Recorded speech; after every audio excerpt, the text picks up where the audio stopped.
All right, so we're getting ready to install our 12 volt battery and 12 volt system. The two 48 volt banks are done. They're wired up to that big giant Lynx BMS distributor bus bar that we installed in the back of the pilot berth. Previously, we just had a 48 volt battery bank and we were running everything off of a DC converter. And it technically works, but it didn't allow for any redundancy. So if our one 48 volt battery bank went flat for some reason, one of the BMSs didn't like something, our whole boat went black. So with this rebuild, we're trying to fix that problem by building in layers of redundancy. And one of those layers of redundancy is an actual 12 volt battery. We're still going to have a DC converter coming off of the 48 volt battery banks that's going to charge this battery.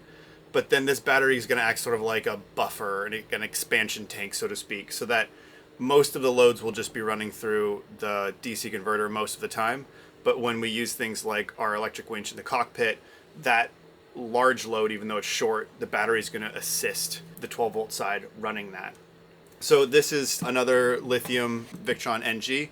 Like I said earlier, they come in different sizes. This is the 12 volt 200 amp hour. So it's double the capacity of one of our old batteries and in very similar form factor. So our 12 volt system is really just a miniaturized version of what we had before. We only have one battery because most of the power is coming from our 48 volt battery side.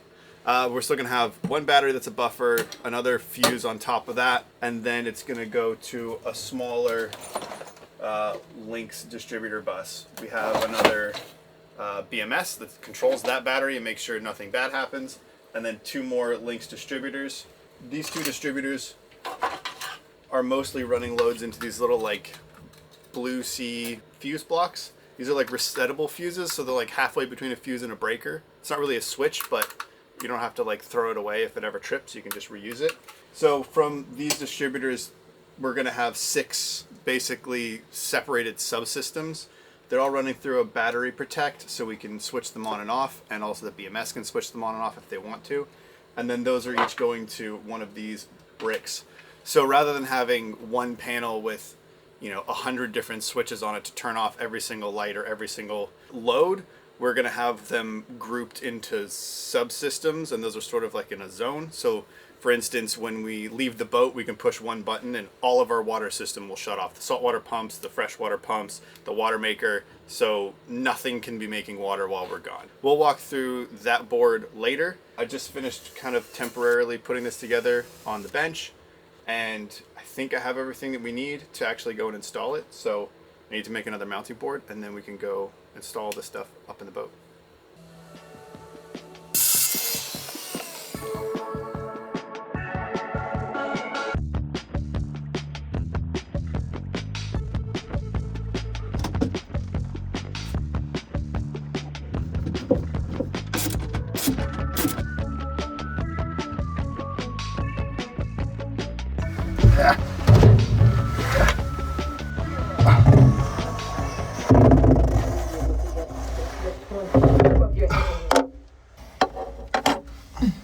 It's like just admire the positioning that we have to be in order to film this tiny little space. I can't see anything either. Just need to hold it there long enough to put it in. I think it'll work. All right, we're going back in again.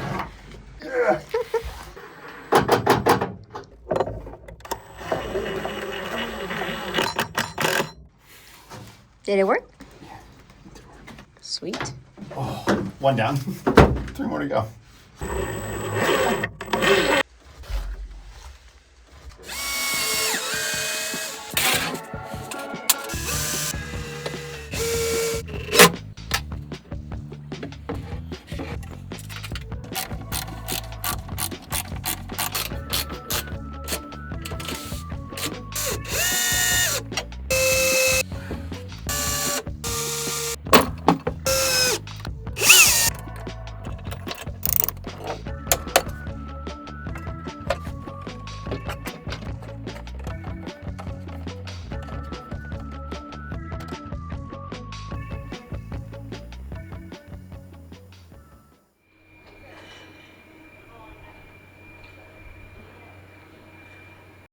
we finished installing the BMS and the 2 distributors last night. So today we can wire up our whole 12 volt system. We've already installed the battery and the distributor, the BMS, and the like subsystem distribution fuse blocks. I still don't know what to call those things because they're not fuses and they're not breakers. Anyway, we've got about 20 or 25 cables to make today, and a lot of like running them in a pretty way. So it's just going to be a lot of crimping and heat shrinking today. And hopefully by the end of today, we'll be able to turn our 12 volt battery online and connect it, which would be really cool because that'll be like the end of our like main electrical system will be online. So we have a lot of work to do today though. Crimping cables is easy, but it takes a lot of time to make it look good. You know what else is easy but doesn't take a lot of time? Building a website. So I want to thank Squarespace for sponsoring this week's video. Squarespace is an all-in-one website platform that makes it ridiculously easy to build something beautiful and professional and also functional. Our very own Selling Uma website is also on Squarespace, and what I love the most about it is how simple and clean of an ecosystem it is. It's where we share all the work that we do, it's where we share more about who we are, it's where we link all of our social media platforms, and it's also where we manage and sell all of our merch. So when you build a new website, you can start from scratch and let your creativity take over, or you can customize one of their beautifully designed templates and adjust it to your needs. With the Squarespace Commerce Platform, you can build a beautiful online store and manage absolutely everything from inventory to sales to shipping labels to managing your customers. And they've introduced something called Design Intelligence, which is a set of AI tools that helps you build an even more customizable and even more tailored website to your specific needs. So if you're thinking about building a new site, go to squarespace.com and you can try it for free. And when you're ready to launch, you can use the code SAILINGUMA to save 10% off your first purchase of a domain or a website. So on that note, let's go and build some beautiful cables. You ready? Yeah. All right, let's go. Let's go.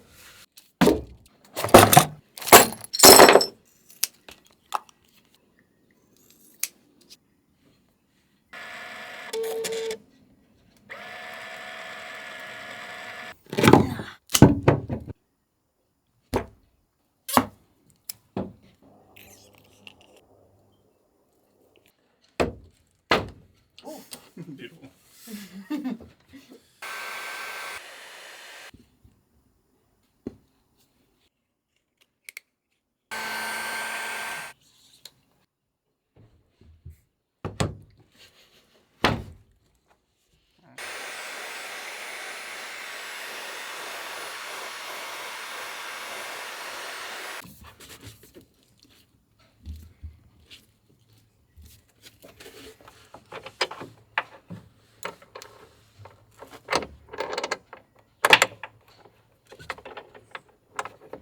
I have no idea how I'm going to get a wrench on the back of that. But it's fine. Cool. Very Tight carefully. quarters. Come on. There we go.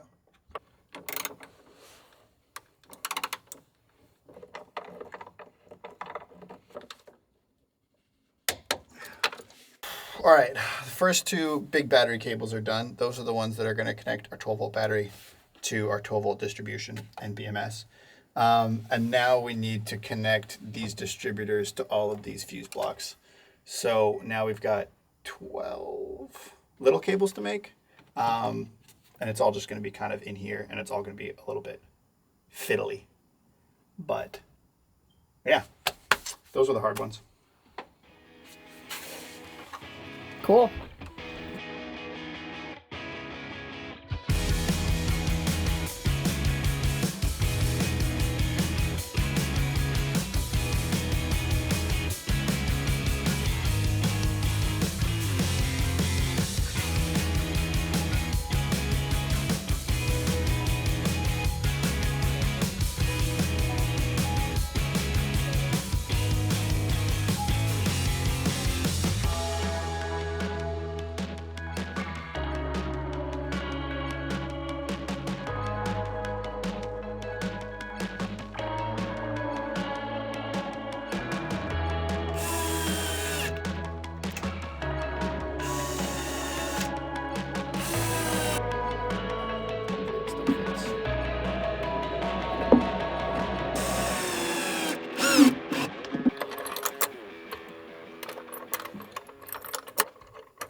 everything on our 12 volt side now, I think, is done. We've got the 12 volt battery installed in the back of the hanging locker, up out of the bilge in a very dry, very secure, very sealed off area. I finished wiring the 2 distributors in the 12 volt BMS and putting fuses in those and connecting those to our battery protects, which are what are going to switch all of these zones on and off from our control panel.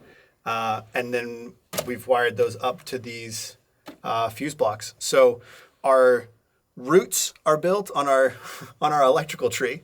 Our roots being like the actual individual battery cells, the 12 and 48 volt cells are built, and those batteries are bussed together into this Lynx distributor system, which we're sort of calling like the trunk of our electrical tree, where all of the electrical loads come together before they branch back out. And these are kind of the start of those branches. From each of these are going to be all of our individual loads, the mast screens and chart plotter and anchor light and cabin lights and pumps, and all of the individual loads are coming off of these 6 zones. And then the only last big thing we have to install is our solar, which is sort of our leaves of our electrical tree. I like the literally, analogy. the light comes in from each individual cell, and they go into little branches, and they come down into the main trunk and distribute it. It's also probably a good idea to talk about, I know we've gotten quite a few questions about why we chose to go with a battery system that has an external BMS rather than what we had before, which were batteries that had an internal BMS.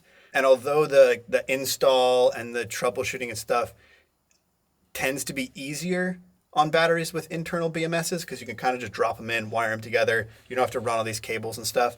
However, the serviceability side of things goes down quite a lot because most of those batteries are sealed and you can't access them. So if a BMS fails in our old batteries, the battery was dead. There was nothing we could do about it. It wouldn't spit out any power. It was just a paperweight.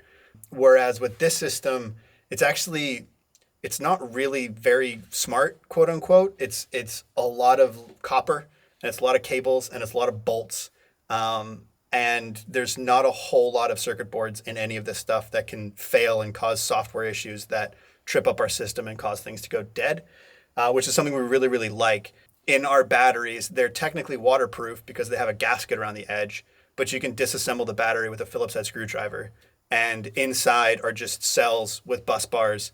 And there is a little circuit board in there, but that's for voltage monitoring and temperature sensing and sending that data out to the BMS. But even if the BMS fails, even if everything else fails, even if the battery fuses all blow, the actual battery still has power coming out of it because there's nothing in it that can really fail. And so in some crazy worst case end of the world situation, like we could literally take alligator clamps, stick them on a battery, and we would be able to get power out of it. Whether it's the 12 volt batteries or the 48 volt batteries, we can sort of like hack that system and make it work. We could also put on like a single solar panel and it would technically charge. It's not safe. I wouldn't recommend doing it, but like everything else can fail and our batteries still have electricity inside of them. And if anything does happen inside the battery, we can actually unscrew it and fix it. And then by not having the BMS inside of a glued shut sealed battery and putting it out here, it means the BMS actually has more control and better control over the system because there's a real contactor in there, which is like a sealed industrial grade rated for hundreds of thousands of activations contactor. And so everything in the BMS is also serviceable and bypassable and hackable and fixable if we need it to be, because it's just parts you can unbolt and bolt back on. And if you needed the new circuit board, you could get one and install it. So each individual component becomes a serviceable part. And actually, in our opinion, minimizes the level of sort of unknown faults where a BMS just decides to do something and then it shuts the whole system down. So we're minimizing our points of failure, and where there are failure points, we can fix them if we need to, which to us is really important. If we're out in the middle of the ocean and something happens, we want to be able to fix it, or at least bypass it if we need to, sort of hack it and make it work. So yeah, everything's installed on the 12 volt side. Everything's installed on the 48 volt side. We spent some time programming the BMSs and labeling everything. That way it's very easy just to look at a cable and without pulling up an electrical diagram or looking through some table of all the different label numbers, we can tell where the power is coming from, where it's going to, just by looking at that one label, which is going to make troubleshooting much easier. So I think if I turn it on now, we'll get power to these. which is cool because then we can start plugging in systems. So if I do this and I do that and I click on,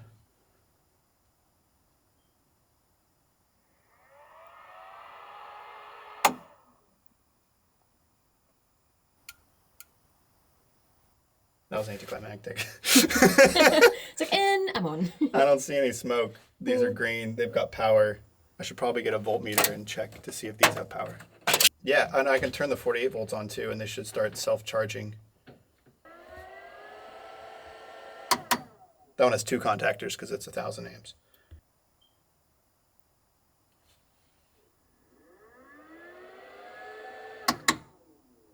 Everything's running. Let me get my multimeter and see if it works. All right, we have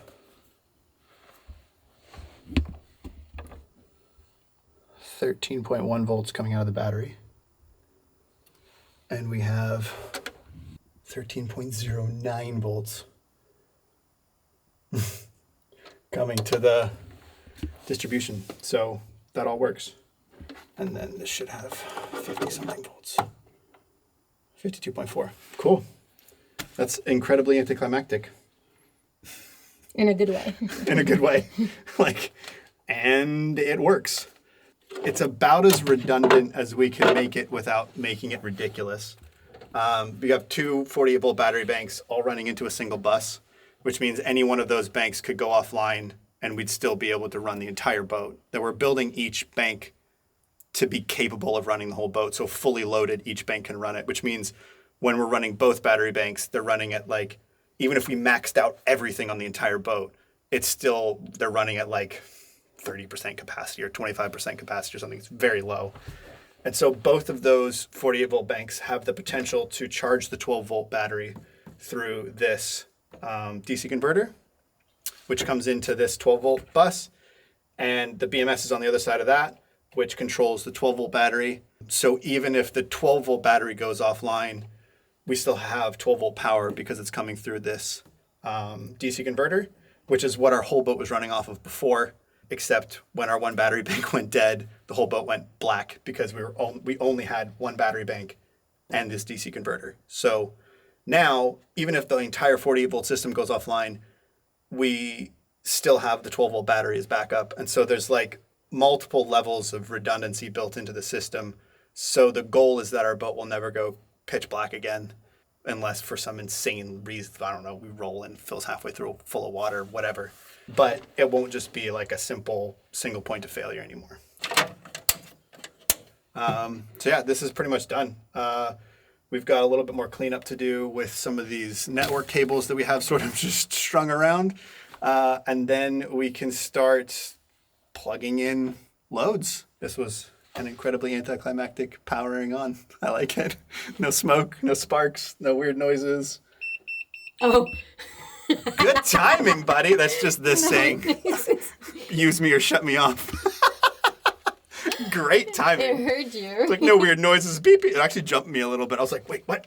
Why is it beeping at me? It's going to be nice. And of course, all of this is going to get covered so that we have no flashy status LEDs in here while we're sleeping offshore. It might look complicated and complex to some people, but it's still just an incredibly basic circuit. It's battery, fuse, wire, switch, load, battery. That's it. It's just the fact that we have multiple batteries and multiple loads and multiple switches, but every single one of these is just a basic circuit, and it's no more complicated than a regular diesel powered boat where you've got a house battery, a starter battery. There's your 2 battery banks. They need to be split. And you've got an alternator and a starting motor on your diesel engine. Those are your 2 electric motors that need to spin or your boat won't move. And so our system is just bigger versions of that. We've got 2 battery banks, 2 electric motors, and everything else is basically the same. It's just scaled up and multiplied over and over again. So it is pretty basic, and this is the only tool that we need to fix almost anything on the whole boat, that and a screwdriver. But in 10 years, we've really never had a major issue. I'm trying to think of anything we actually had fail. The forward reverse switch that wasn't waterproof on our Atlantic crossing. The biggest failures we've had were when our batteries went flat because the BMS decided it didn't like something of voltage or whatever, and our batteries went flat twice. So yeah, not a whole lot of maintenance with electric, not a whole lot of failures with electric. Electric motors are rated for like hundreds of thousands of hours of load, so. Like, how many hours have you spent on your diesel motor? Well, that's like my favorite comparison is like a diesel engine has a starter battery, house battery, and 2 electric motors, and our boat has everything a diesel engine has, just without the diesel engine and the fuel tank and the exhaust pipe. It's like we still have 2 electric motors, which you have on a diesel, and we still have 2 battery banks, which you have on a diesel. Yeah. So It has it's literally like it's like the same complications as a diesel install on a boat, just without the diesel engine. So no maintenance, no fuel, no water, no exhaust, no rust, no corrosion, no galvanic corrosion. We haven't even gotten into that. We should probably talk. We could do a whole video. When we do lightning protection, we'll do a whole video on galvanic corrosion and how there's no galvanic corrosion on our boat because we have an electric motor. You'd think it'd be the opposite, but it's not. All right, we'll get into that later. All right, I think that's going to be it for us and for now. This is a pretty good stopping place. We might swing back around to do some plumbing now that this is all good to go because we're not quite ready to install like our VHF radio. You know what I mean? So we'll see you guys next week. Hope you enjoyed it. Cheers.